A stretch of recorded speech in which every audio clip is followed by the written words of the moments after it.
Bismillahirrahmanirrahim. Innal hamdalillah nahmaduhu wa nasta'inuhu wa nastaghfiruh wa na'udzu billahi min shururi anfusina wa sayyiati a'malina. Man yahdihillahu fala mudilla lahu wa man yudlil fala hadiya lahu. Wa ashhadu an la ilaha illallah wahdahu la syarika lahu wa ashhadu anna Muhammadan 'abduhu wa rasuluh. يا أيها الذين آمنوا اتقوا الله حق تقاته ولا تموتن إلا وأنتم مسلمون. يا أيها الناس اتقوا ربكم الذي خلقكم من نفس واحدة وخلق منها زوجها وبث منهما رجالا كثيرا ونساء واتقوا الله الذي تساءلون به والأرحام إن الله كان عليكم رقيبا. يا أيها الذين آمنوا اتقوا الله وقولوا قولا سديدا يصلح لكم أعمالكم ويغفر لكم ذنوبكم ومن يطع الله ورسوله فقد فاز فوزا عظيما. أما بعد فإن أصدق الحديث كتاب الله وأحسن الهدي هدي محمد صلى الله عليه وعلى آله وسلم وشر الأمور محدثاتها وكل محدثة بدعة wa kulla bid'atin dhalalah wa kulla dhalalatin finnar. Alhamdulillah, kita bersyukur pada Allah Subhanahu wa taala pada hari ini, hari Sabtu malam Ahad 29 Al-Muharram 1444 Hijriah, kita dimudahkan oleh Allah Subhanahu wa taala untuk duduk bersama mengkaji kembali kitab Ushulul Iman fi Dhaw'il Kitabi wa Sunnah, pokok-pokok keimanan berdasarkan Al-Quran dan Sunnah, yang ditulis oleh Nukhbatun minal ulama, kumpulan dari para ulama, dan kitab ini dicetak oleh Al-Amanah Al-Ammah li Majma'il Malik Fahad Litiba'atil Mushaf Asy-Syarif, pengurus umum untuk percetakan Raja Fahad, untuk percetakan mushaf yang mulia. Salawat dan salam semoga selalu Allah berikan kepada Nabi kita Muhammad sallallahu alaihi wa ala alihi wasallam, pada keluarga beliau, para sahabat, serta orang-orang yang mengikuti beliau sampai hari kiamat kelak. Dengan nama-nama Allah yang husna dan sifat-sifatnya yang ulia, kita berdoa, Allahumma inna nas'aluka ilman nafi'an wa rizqan tayyiban wa amalan mutaqabbala, Allahumma amin. Ahibati fillah, afanillah wa iyyakum, kaum muslimin yang saya cintai karena Allah. Ini adalah pertemuan yang kedua kita membaca kitab Ushulul Iman fi Dhaw'il Kitabi wa Sunnah, yaitu pokok-pokok keimanan berdasarkan Al-Quran dan Sunnah Rasul Sallallahu Alaihi Wasallam. Dan pada pertemuan kali ini kita masih membahas tentang muqaddimah, pendahuluan yang dibawakan oleh percetakan dari Raja Fahad untuk percetakan mushaf yang mulia. Saya bacakan dan kemudian kita ambil apa yang bisa kita pelajari. Setelah mengucapkan alhamdulillah, kemudian penulis berkata, fa innal hikmata min khalqil jinni wal insi hiya ibadatullahi wahdah, kama qala ta'ala wa ma khalaqtul jinna wal insa illa liya'budun. Hikmah dari diciptakannya manusia dan jin adalah untuk beribadah kepada Allah, sebagaimana firman Allah dalam surat Az-Zariyat ayat 56, wa ma khalaqtul jinna wal insa illa liya'budun.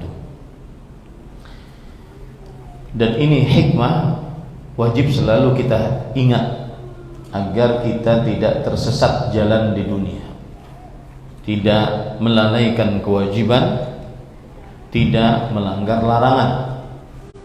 Karena dengan mengingat hikmah dari penciptaan kita, yaitu beribadah kepada Allah, maka kita akan senantiasa selalu on the track, di atas jalan yang memang diinginkan oleh Allah Subhanahu wa ta'ala. Kemudian penulis berkata, walidha kana at-tauhid wal 'aqidatu as-sahihah al-ma'khudhatu min manba'iha al-asli wa mawriduha al-mubarak kitabullah wa sunnatu rasulih sallallahu alaihi wasallam hiya al-ghayah li tahqiqi tilka al-ibadah. Dan tauhid, akidah yang benar yang diambil dari sumbernya yang asli dan sumbernya yang penuh dengan berkah, yaitu Al-Quran dan Sunnah, adalah puncak tujuan untuk merealisasikan ibadah tersebut. Maksudnya, tujuan penciptaan kita adalah beribadah kepada Allah. Ibadah ini tidak akan bisa kita kerjakan kecuali dengan bertauhid, kecuali dengan berakidah yang benar, yang diambil dari Al-Quran dan Sunnah Rasul sallallahu alaihi wasallam.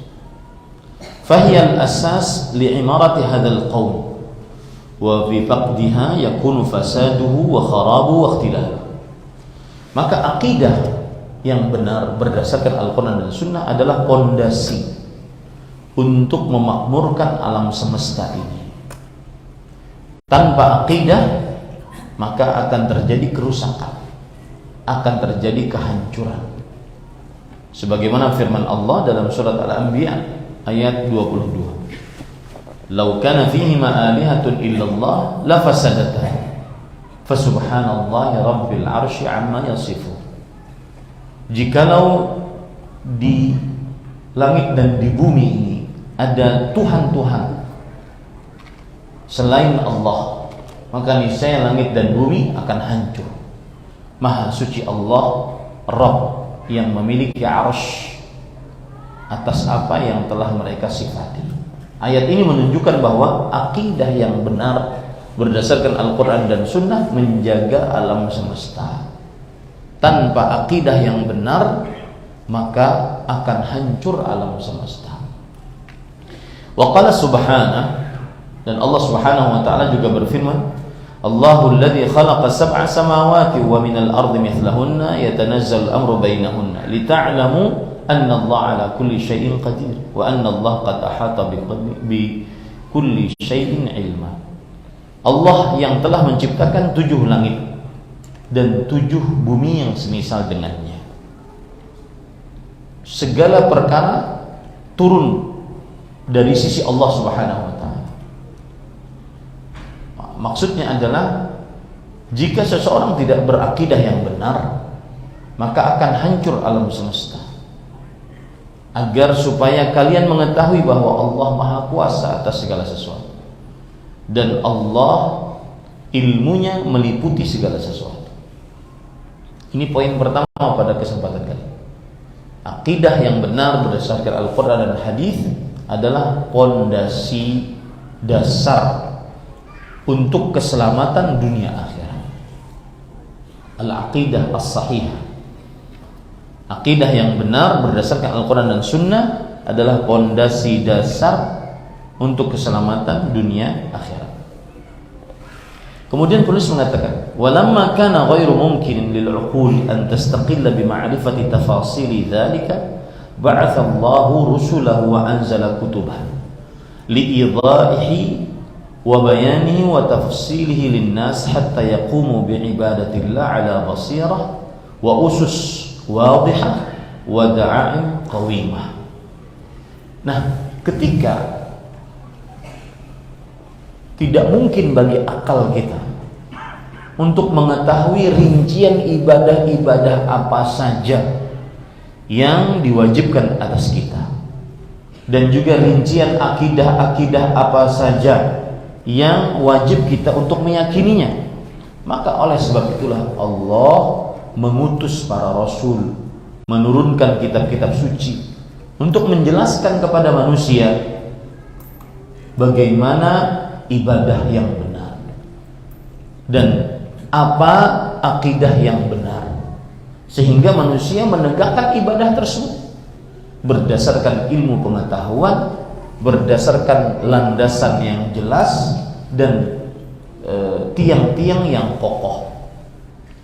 Fatataba'a Rasulullah ala tablighi wa tawalu fi bayani kama qala subhanahu wa in min ummatin illa khala fiha nadhir. Maka mulai saat itulah Allah menurunkan rasul-rasul.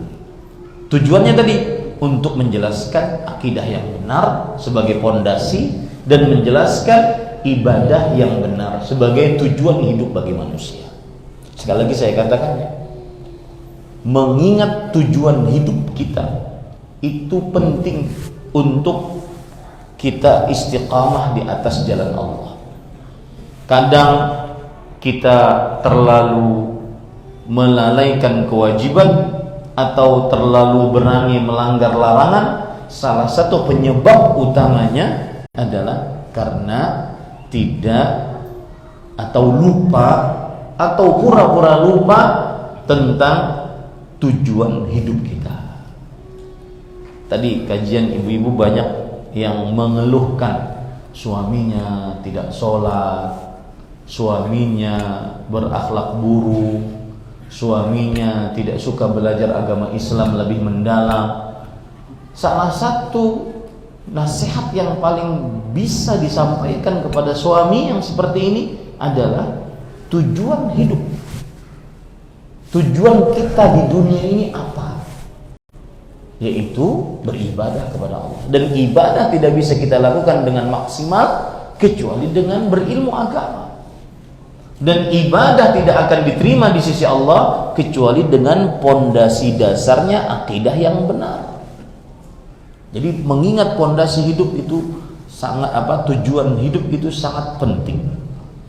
Maka kemudian Allah mengutus para rasul untuk menjelaskan mana akidah yang benar dan mana ibadah secara rinci. Makanya Allah berfirman dalam surat Fatir ayat 24, tidak ada umat kecuali ada rasul yang memberi peringatan. Wa qala subhanahu thumma arsalna rusulana tatra. Dan Allah Subhanahu wa taala juga berfirman, kami terus utus para rasul berganti-gantian. Bahkan jumlah para rasul dan para nabi itu jumlahnya 330. Yang kita ketahui adalah 25 saja. Yang kita tidak ketahui tetap kita imani.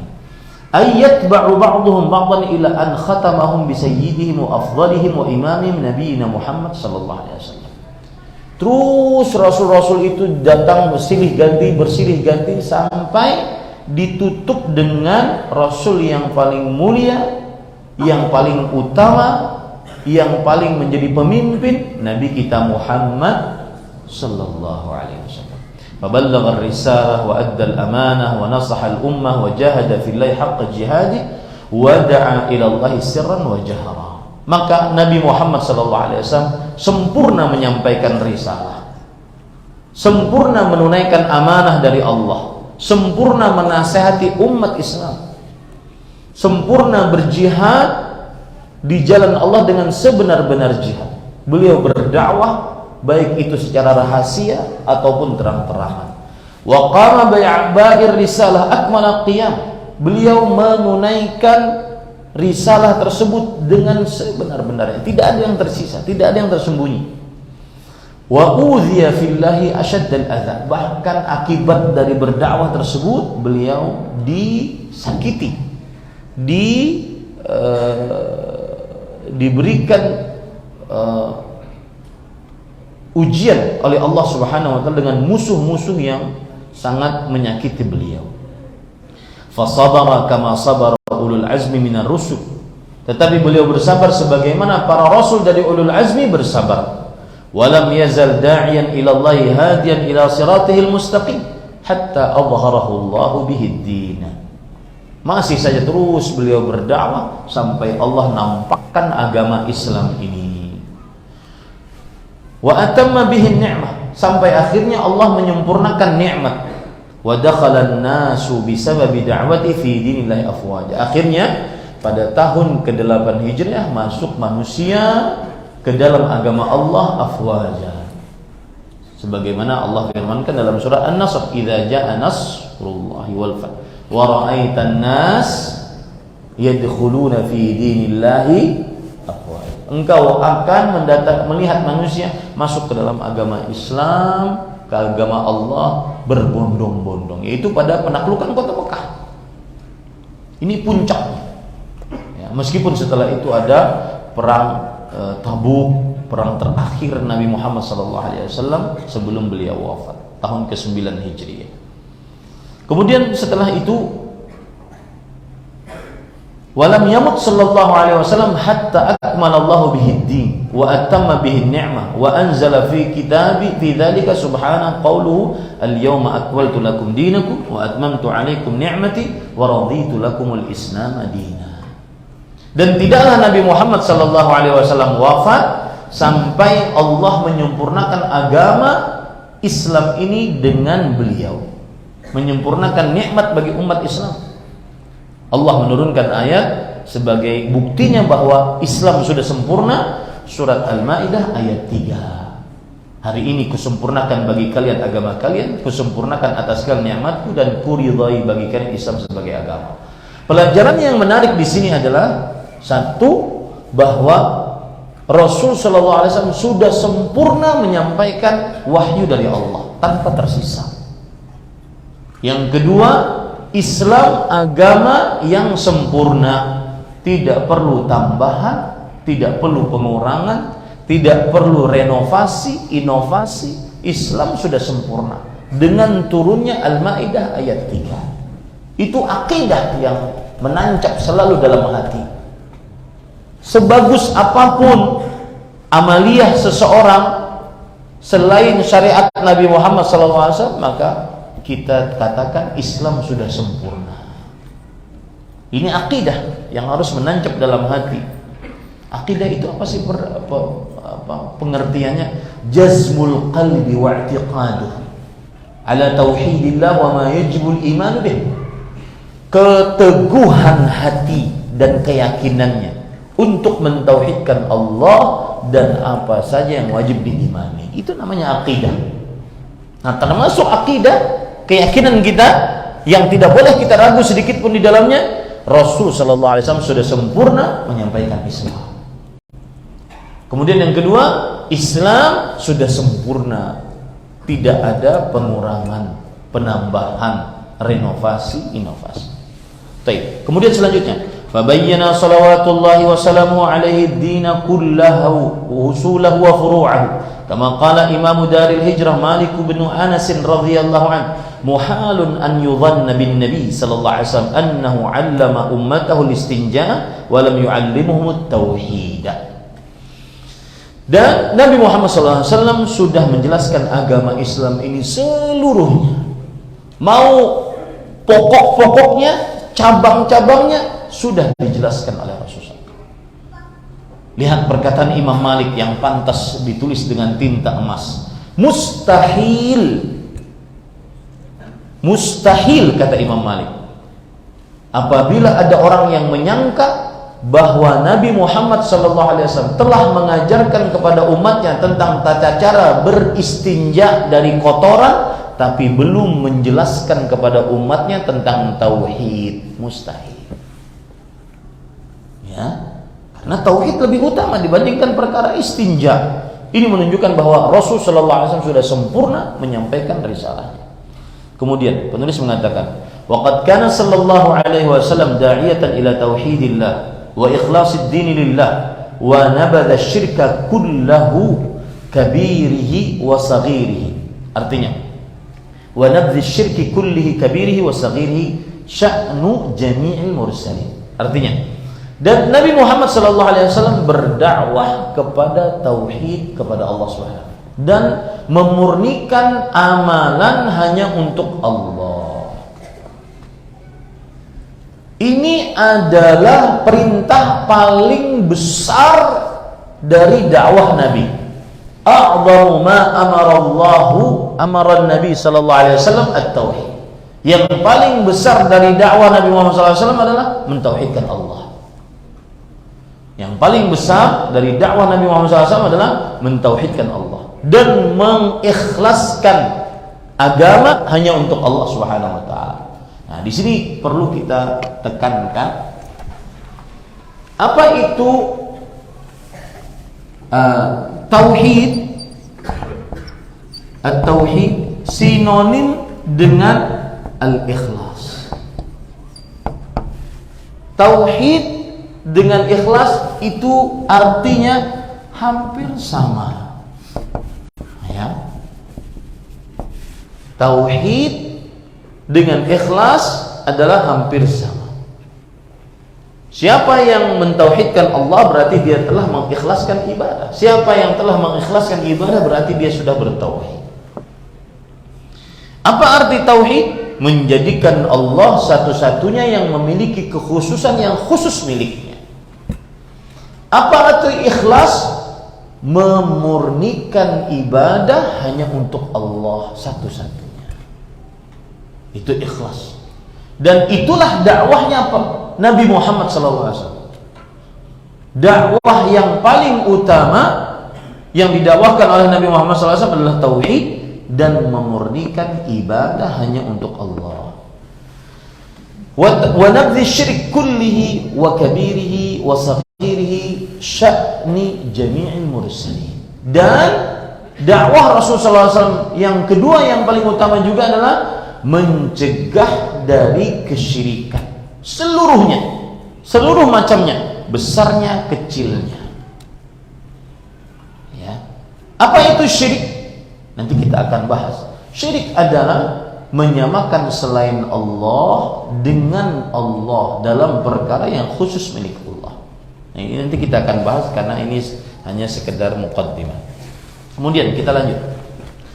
Idh anna ar-rusula kullahum muttafiqun ala dhalik. Seluruh rasul dakwahnya sepakat akan hal ini. Mendakwahkan kepada tauhid, memurnikan ibadah hanya untuk Allah dan mencegah manusia dari perbuatan kesyirikan. Seluruh dakwah para nabi dan para rasul, dari mulai Nabi Adam sampai Nabi kita Muhammad sallallahu alaihi wa alihi wasallam, mutadafiruna 'ala ad-da'wati ilaih, bal huwa muntaliqu da'watihim wa zubdatu risalatihim wa asasu bi'thatihim.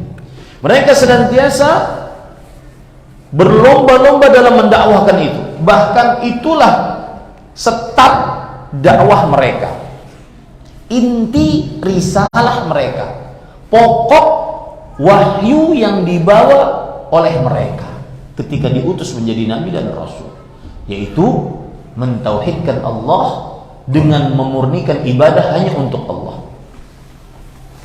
Ini sebenarnya nanti saya akan bahas tetapi saya nggak puas kalau nggak menjelaskan. Bagaimana cara mengikhlaskan, memurnikan ibadah? Dua cara, yaitu yang pertama adalah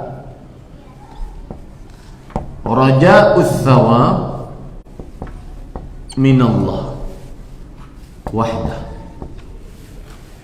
berharap pahala hanya dari Allah. Ini cara mengikhlaskan ibadah, berharap hanya pahala dari Allah. Contoh, saat seorang sholat, puasa, zakat, berhaji, dia mengerjakan ibadah-ibadah tersebut hanya ingin pahala dari Allah. Itu ikhlas. Nah, ikhlas jenis yang kedua adalah ta'yin an-niyah lillahi fil ibadah wahdahu, menentukan niat hanya untuk Allah semata dalam ibadah. menentukan niat hanya untuk Allah semata dalam ibadah. Saat penyembelih, niatan dia hanya untuk Allah, bukan untuk jin, bukan untuk orang mati. Saat dia berdoa, niatan dia hanya kepada Allah. Isti'anah, minta tolong, isti'adah, minta perlindungan, istighatsah, minta pertolongan dalam keadaan yang sempit, istikharah, minta kebaikan, istisqa, minta hujan, itu hanya kepada Allah. Dia tentukan niat hanya untuk Allah semata dalam ibadah. Begitu cara memurnikan ibadah. Ya, begitu cara memurnikan ibadah, mengikhlaskan ibadah kepada Allah Subhanahu wa taala. Ini dakwahnya para nabi dan para rasul. Yang pertama. Yang kedua yaitu nabdzus syirk, mencegah kesyirikan. Ini dakwahnya para nabi dan para rasul. Seluruh nabi dan rasul sepakat dengan dua dakwah ini. Bahkan dari inilah start dakwah mereka. Makanya kalau ada orang pendakwah ingin berdakwah pertama kali, yang didakwahkan dua hal sebagai modal dasar dalam berdakwah. Saya juga nasihatkan kepada yang ingin memasukkan dakwah sunnah ke dalam keluarganya, maka mulai dari ini. Mulai dari ini, mendakwahkan tauhid dan mendakwahkan mencegah kesyirikan. Inilah dakwahnya para nabi.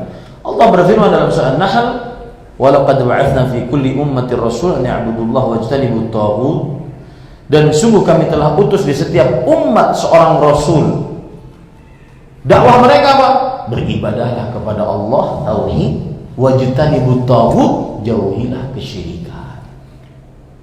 Jadi setiap para rasul dakwahnya adalah beribadah kepada dakwahnya adalah dua, mendakwahkan tauhid dan mencegah akan kesyirikan. Begitu juga dalam surah Al-Anbiya ayat 25, "Wa ma arsalna min qablika min rasulin illa nuhi ilaihi annahu la ilaha illa ana fa'budun."